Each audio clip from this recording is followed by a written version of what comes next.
최근 중국 반도체 굴기가 흔들리고 있습니다. 미국 제재 등의 영향으로 지난해 역대 최다인 5,700여 중국 반도체 기업이 폐업했습니다. 기업 정보업체 치차차 등에 따르면 지난해 중국 반도체 관련 기업 5,746곳이 등록을 취소했다고 전해지는데요. 폐업한 반도체 기업 수는 2019년 1,294곳, 2020년 1,397곳이었으나 2021년 3,420곳으로 급증한데요. 지난해에도 전년 대비 68% 늘었습니다. 중국 지도부가 기술 자립을 내걸고 반도체 부문을 집중 지원하면서 관련 창업도 크게 증가하는 추세입니다. 2019년 9,100개, 2020년 23,700개, 2021년 47,400개에 이어 지난해 상반기에는 38,000개로 집계됐습니다. 작년 6월 말 기준 등록된 반도체 기업은 142,900개로 조사되는데 경쟁이 치열해지면서 도태되는 업체도 늘었다는 분석입니다. 특히 미국의 제재로 중국 반도체 대기업들의 실적이 악화하면서 중국 반도체 생태계가 무너지고 있다는 평가가 나오고 있습니다.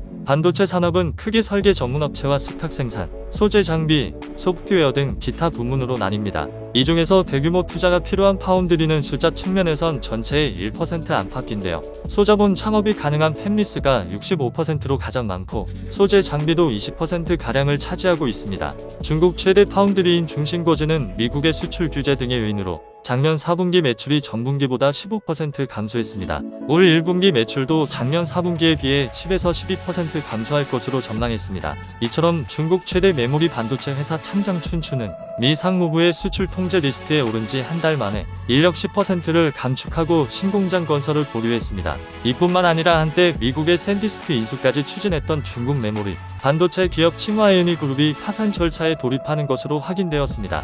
정부의 전폭적인 지원을 받으며 규모의 경제를 보여주던 칭화이오니가 존폐의 기로에 선 셈입니다. 칭화이오니의 채권자 중 하나인 휘상은행은 칭화이오니가 이제 만기 채무를 상환할 수 없다면서 자산이 부족하다면서 베이징 제1중급인민법원에 관련 사안을 전달했습니다. 칭화이오니의 채무는 지난 4월 기준 무려 35조 원에 이르는데요. 칭화이오니는 중국의 반도체 굴기를 상징하는 기업이며 1988년 설립, 오래된 역사를 자랑하는 기업입니다. 창업자인 자오 웨이거 회장이 49%의 지분을 보유하고 있으며 중국 칭화대학교 소속 기술 지주회사인 칭화홀딩스가 51%의 지분을 가지고 있어 사실상 국영 반도체 회사로 여겨지는 회사였습니다. 이러한 칭화이오니가 존폐의 기로가 선 것을 보면 중국 반도체에 대한 미국의 제재가 얼마나 큰지 여실히 느껴지는 것 같은데요. 이에 반해 한국 반도체 기업들은 삼성전자 및 SK하이닉스가 미국에 대규모 투자를 하기로 해 우리 한국은 미국의 제재를 피할 수 있었습니다.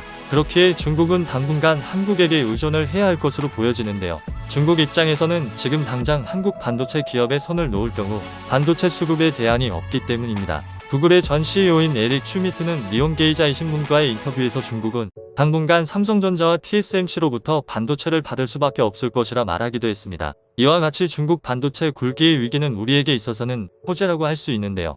앞으로 어떻게 될지 귀추가 주목됩니다.